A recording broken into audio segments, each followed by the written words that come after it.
Hi friends, welcome to Manasa recipes. Today tasty and healthy recipe వచ్చేసి కూల్గా summer special సపోటా జ్యూస్ని super టేస్టీగా ఎలా ప్రిపేర్ చేయాలో చూద్దాం. ఈ సపోటా జ్యూస్ని మీరు కూడా ఒకసారి ఇలా ట్రై చేయండి. చాలా అంటే చాలా టేస్టీగా కుదిరింది. మా వాళ్ళకైతే చాలా బాగా నచ్చేసింది. మా పిల్లలు లాక్కుంటూ తాగేశారు. మరి మీకు కూడా ఇది ఇలా టేస్టీగా రావాలంటే వీడియోని స్కిప్ చేయకుండా చివరి వరకు చూడండి. మరి ఇప్పుడు లేట్ చేయకుండా ఈ సపోటా జ్యూస్ని 2 మినిట్స్లో ఎలా ప్రిపేర్ చేయాలో చూద్దాం. ముందుగా ఇలా సపోటాస్ని ఇలా నీట్గా వాష్ చేసుకొని ఇలా మధ్యలోకి కట్ చేసి ఇలా స్పూన్తో లోపలి గుజ్జుని ఇలా సపరేట్ చేసుకోవాలి. చూడండి, ఇలా ఈజీగా మనకు స్పూన్తో ఇలా లోపలి గుజ్జుని తీసేసుకోవచ్చు. ఇలానే మిగతా వాటన్నింటిని కూడా ఇలా గుజ్జుని సపరేట్ చేసుకోవాలి.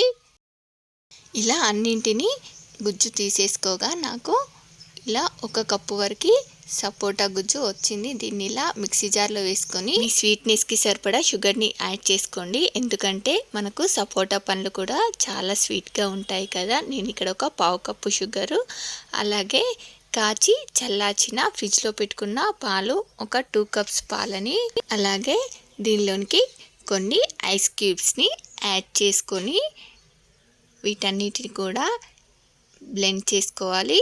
చూడండి, ఇలా స్మూత్గా బ్లెండ్ చేసుకొని కూల్గా ఇలా సర్వ్ చేసేసుకోవడమే. ఇలా నేను ఇక్కడ సపోటా పళ్ళతో సర్వ్ చేసుకున్నాను. మనకు సపోటా పళ్ళు కానీ సపోటా జ్యూస్ కానీ చాలా హెల్తీ. అలాగే ఈ సపోటా పళ్ళు కానీ సపోటా జ్యూస్ని కానీ షుగర్ పేషెంట్స్ తాగొద్దంట. ఈ సపోటా పళ్ళు మనకు చాలా హెల్తీ, కంటి చూపుకి కూడా చాలా మంచిదంట.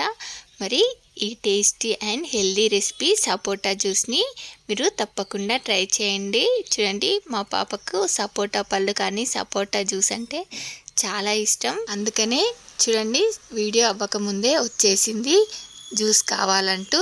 మరి మీలో ఈ సపోటా పండ్ల జ్యూస్ అంటే ఎంతమందికి ఇష్టమో కామెంట్ చేయండి. అలాగే మీకు ఈ రెసిపీ కనుక నచ్చినట్లయితే మా ఛానల్ని లైక్ చేయండి, షేర్ చేయండి. మరిన్ని టేస్టీ అండ్ హెల్దీ రెసిపీస్ కోసం మానస రెసిపీస్ ఛానల్ని సబ్స్క్రైబ్ చేసి దాని పక్కనే ఉన్న బెల్ సింబల్ని క్లిక్ చేయండి. Thank you for watching my video.